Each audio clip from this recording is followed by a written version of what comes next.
Hey, so great to see all of you in person. I've been back at work in a hybrid way, so it's nice to just kind of be in this virtual environment and also live. That guy was super funny, Professor White, definitely a fellow Democrat as well, so he's great. So my name's Erica Lockheimer. I'm the head of engineering, VP of engineering at LinkedIn. I've been at LinkedIn for, it'll be 12 years in August. And in the industry for 20 plus years. So I thought I'd share with you my non-perfect path and a little bit about myself. There you go. So this works or not? Oh, we'll try it. We'll try. So this was just an image to show all of you that I just remember being in your shoes when I was in high school and just thinking like, what do I want to do? And everybody would keep asking me, what I want to do. And the fact is, I didn't know. And there was this other meme, so I think you have to do next because it's not working. Yeah, maybe there's power. Okay, so I found this meme online because it's me, I have a 13-year-old and 15-year-old, but me asking, me at 24, asking other kids what are they going to do when I don't even know myself, right? And this is a thing that continues to happen in your career. What maybe excited you in your 20s, when you were 15, or later in life, it's always evolving, and that was something that I also realized. The next slide. And this is one philosophy that I have, is always be learning. There's stats that between 18 and 24 years, you have 5.7 career changes, 25 to 34, 2.4, and the list goes on. But the most important thing right now, especially with the pandemic, it's been making people question how they want to work, where they want to work. And you may have heard in the media, the Great Reshuffle. And the Great Reshuffle is we have over LinkedIn, we have this network where people are posting their where they work, and we've seen over 37% increase of job changes across the entire network. People are deciding what they want to do, even more than these stats here. Next slide. So I want to start from the beginning. When I was in high school, I was really good at math. That was one thing. My parents didn't go to college, but one advice that they gave me was just go to college, get your degree, be independent, do all those things. So my dad was really good at math. He always wanted to be an engineer, and I just focused on that course. But it was when I was in my math class, one of my teachers came up to me and they said, hey, you should really take this programming class. And I said, okay, so I walk into the classroom. And this is my first piece of code. This is not actually code I found on the internet, but I wrote it in Pascal. That language is probably not used at all today. But the fact that I can create a game, gaming also is a lot more amazing than this, but the fact that I can create a tic-tac-toe game with inputs and outputs and winners, I was just sold in engineering. It was just because of that teacher that introduced me to that. And I loved it. I went to the class a few more times. And then an interesting thing happened when I started looking around in the classroom, and I realized that no one looked like me. I was the only girl in the class, and a lot of boys. And so next slide. So then I basically quit. I'm like, this is not for me. I didn't feel a sense of belonging, and I just got out of it. Next slide. Actually, we have this clicker. Oh, it has. Okay, so we had the wrong one. Okay. So after, let's see if it works. Let's do a little talking. Okay. So then I quit. And I didn't know what I wanted to do again, and I was like, okay, maybe this is not for me. And I started thinking, what am I going to do next? Graduating from high school, I just decided I'm going to go to junior college. Oh, now I know it goes this way. So I went to De Anza. I went to West Valley College first, and then I transferred to De Anza, and I figured, we didn't have a ton of money, so I wanted to just make sure, go to school at the same time and have a job. So I worked at actually Farmers Insurance for a long time, and I did a lot of the paperwork, and after a while when I was doing a lot of the paperwork, they said, hey, you probably should get licensed. I got licensed at 18. I remember going all the way to San Francisco, getting licensed, and what's funny is I still have the same insurance lady to this day, and that's probably 30 years from now. But that was when I first had a job and credibility, and that's what got me through school. And I had money, and I was just always balancing work and studying. And there was a time where I needed to then, I did all my undergrad. I need to go to, where am I going to go and finish my 4-year degree? So I always thought, maybe I should be an accountant. I'm really good at math. Sorry, any of you are accountants. It just wasn't for me. So then I remember going to this company to have them sign some insurance papers. And this guy, the CEO, he signed his papers, and he's like, what are you doing? And I said, I don't know, I'm thinking about engineering. He's like, you know what? we actually are a printed circuit board manufacturing company, and if you're interested in that, why don't you just come here, work at the front desk, and start learning. And I said, okay. They offered me like $1 or $2 more an hour, so I was sold, and I winded up at that company. And then I started roaming the halls of this company, and just talking to sales folks, and they were trying to put all these circuit boards together of what kind of materials, like resistors, capacitors, and they started asking me for help, and I started helping around the front desk. And then I started wandering into the room where they were building and connecting all the circuitry, and they said, Erica, you should really, really do it. So it was in that moment, we didn't have mentors or sponsors back then, we didn't coin them in that name, but it was that moment when they pushed me and said, hey, you can actually do this. So then I started thinking, okay, I'm gonna walk the halls of all these different schools in the local area. And it's when I walked to San Jose State, I started walking to the building's right there on your left side, and it was this brand new engineering building. I just thought it was the most amazing building. I wanted to walk inside, and when I walked inside, I saw this thing that was simply on the wall, and it said Society of Women Engineers. And that's really how I chose my major. It was a moment where I had a sense of belonging, and that thing that came back from 2-3 years ago, I was like, hey, this is a moment I want to go back. So that's how I chose my major, simply like that. And I chose computer engineering because computer engineering gives you an opportunity with software and hardware. And so I had some exposure at the previous company on hardware, so I didn't know which one I wanted to do. Again, had no idea, no guidance, but I said, let me just get myself in the door. And so I went to the classes, and I'm going to tell you, the classes are really, really, really hard. And I remember failing in with some of my classes. And that's when, you have these study groups, and, you just got to ask for help. And if it wasn't for that group, I would have never passed college. It was just, I needed that sense of community, and I'm friends with them to this day. And I was able to graduate. It took me 7 years. I'm going to call it out that going to school and working at the same time, add up all those years of trying to balance out, it took 7 years. It was really, really hard. But I did it, and I graduated in 2000, super excited. And the year 2000, for some of you know, it was the dot-com days. And so here I am, I just finished school, and then now I had to get a job. And I started applying to different places, and guess what? Interviewing is a skill. And if you can, so I started not getting the job, I started failing, and I was like, how can I have a degree, I have everything, I did, check, I should get a job. It doesn't work that way. You need to present yourself. You need to talk about the projects you worked on. You have to sell, and you also have to be presentable. And so what I decided to do, goes this way? No, it's not working. Oh, I was doing the same. So this is .com Day. So for some of you that remember the .com Day, these are the kind of websites that we could put up. You got Ask Jeeves instead of Google. Like Ask Jeeves is like a butler. You can just ask him anything, and he'll tell you what the answer is. And we had Webam before you had Instacart and all these things. But I realized when I graduated that if you could put a website up together, you were a freaking genius.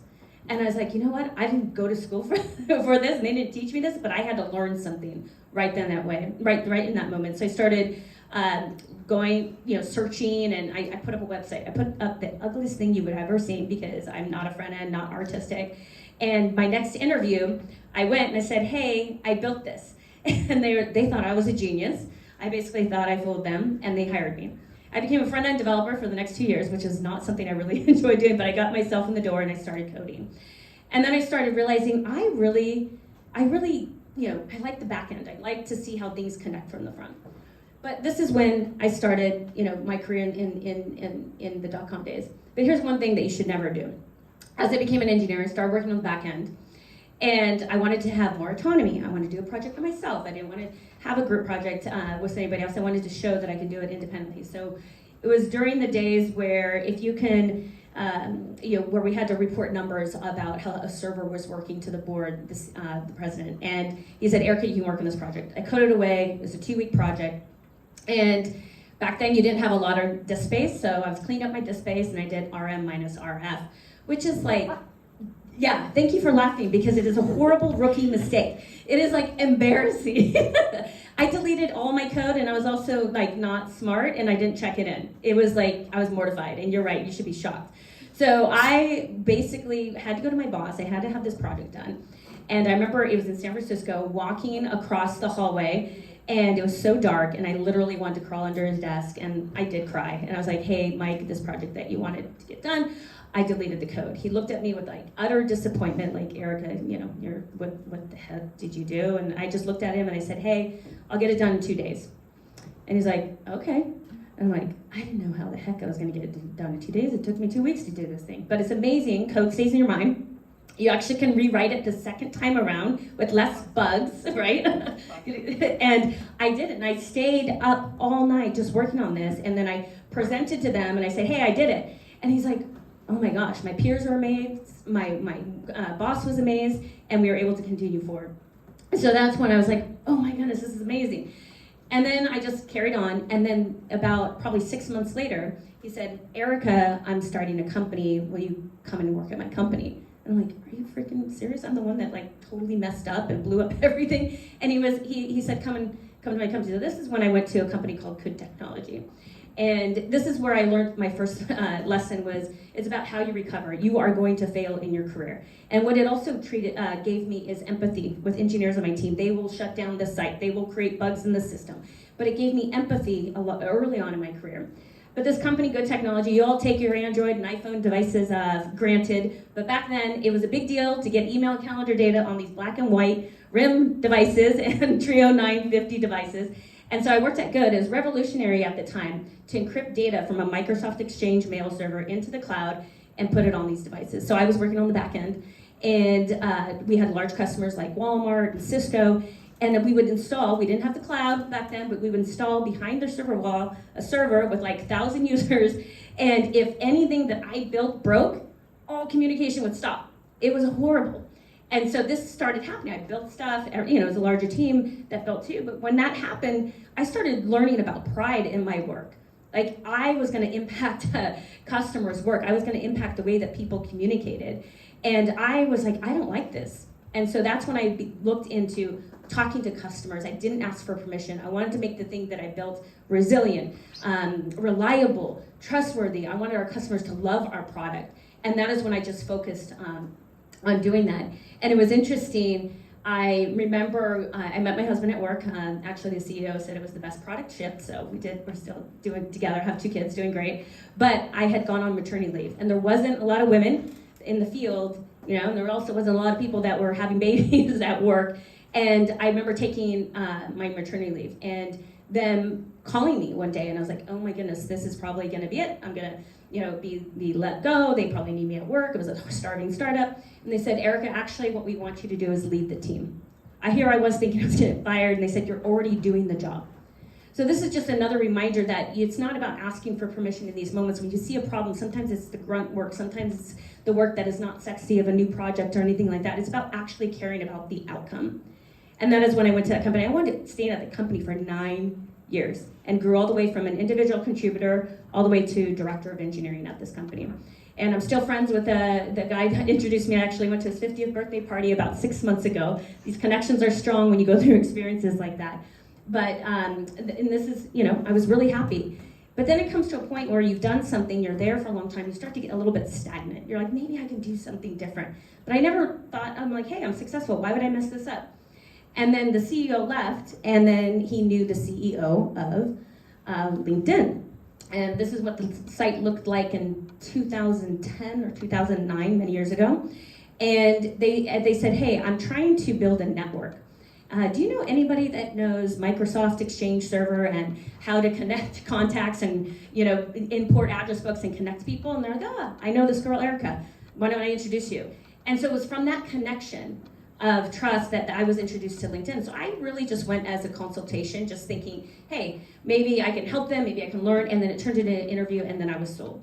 And they said, hey, why don't you come and work for us once I met the team? So I came to LinkedIn, and here was another moment where I was in this job that I did not know what I was doing. They said, hey, Erica, you're leading the growth team, you gotta hire, you need to know the registration flow, you gotta do all of these things. All these things I didn't know.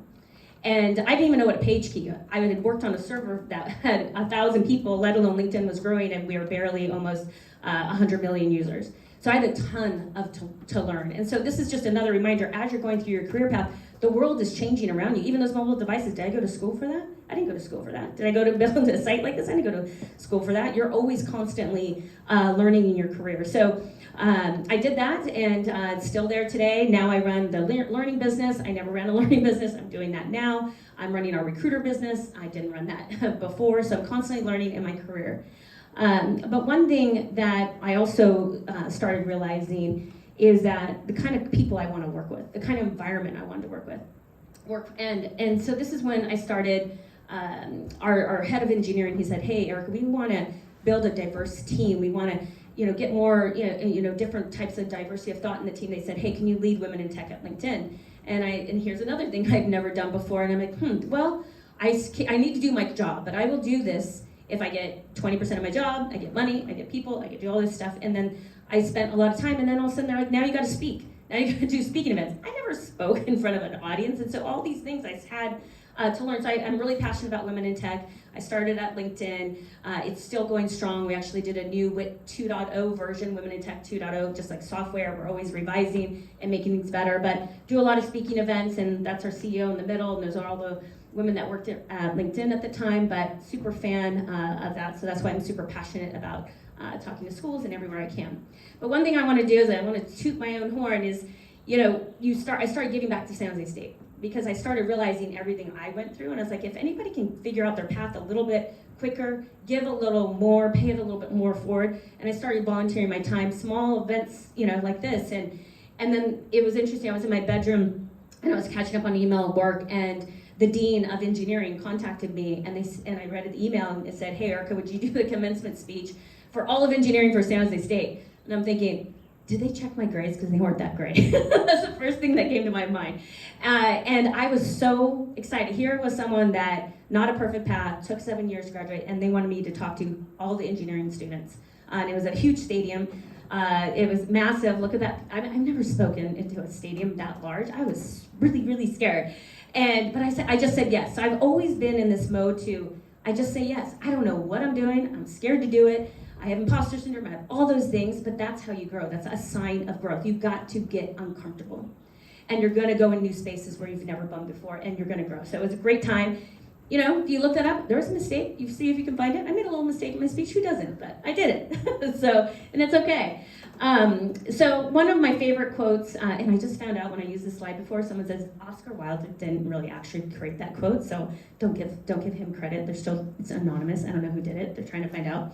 But the most important thing is be yourself. Everyone else is already taken. I realized that my engineering style, my approach, my path, everything is unique, and so you are unique. So I used to try and be like other people. I try to lead like they did, do the same path that they did, and it wasn't until I truly, truly embraced who I was, that is when my career actually accelerated. And so I just want to encourage you. It's one of my favorite quotes. And then let's see if we have time. We don't have time to do this. Do we have time to do it? Okay, because I gotta plug LinkedIn to all you students, especially you. So a little quick video. You're watching this, chances are good you want to get a job. You want to go from student to rising star, and you want to avoid eating the same meal over and over and over again. Good news, you're in the right place. That's right, LinkedIn. It's not just for top executives. It's not just for old people with heavy briefcases. It's for you, and it's the perfect place for you to start your professional story. Say you want to get a job in New York City. You've never been there before, but that's okay because you have LinkedIn on your side. You start by creating your profile. You give it love because you know it's what recruiters are looking for day and night. It's your resume that never sleeps. It's your flashing neon sign that says, hire me, for the love of all that is good in this world, hire me. Then you start making connections. Alumni working in New York? Yes. Recruiters at top companies in New York? Yes. Your mom's best friend? Yes. You start imagining whose shoes you want to walk in. You think, wow, this is a lot of deep stuff to consider. You shake yourself out of it and start searching for jobs.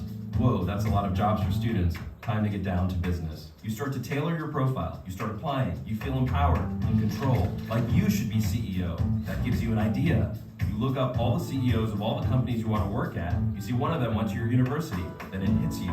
You see a clear path from campus to career. You feel like you can see the future. You wonder if you're psychic. Should you start a hotline? No, back to plan A. You keep tailoring and connecting and applying, and before you know it, you start getting responses. First a few, then more, then an interview, and then you're hired. And that's when the real learning begins.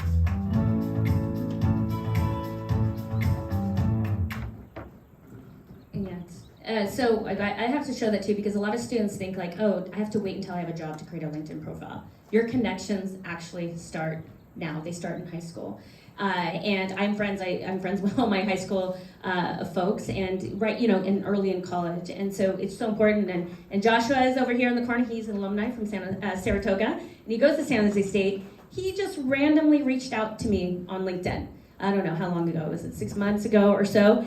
And then he went to a couple of my talks, and then he just found out I was talking today, and he's like, hey, let's meet in person for the first time. So we met in person for the first time. Like, this is how, this network just can have a surprise of opportunity connection. I can't tell you how many people I've met, and I also don't know how Aisha met me either. I have the same question that Lawrence White, how she found me, but that's the power of the network. That's power of getting online, putting yourself out there. It's how you can be found.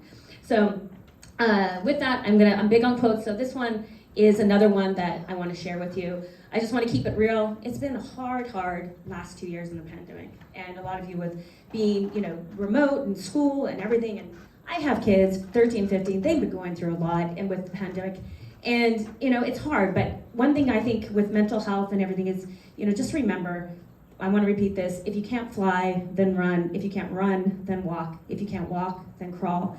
But whatever you do, you have to keep moving. So just hope you all continue to do what you do, and I'm inspired that you had me here, and thank you very much for your time. That's it.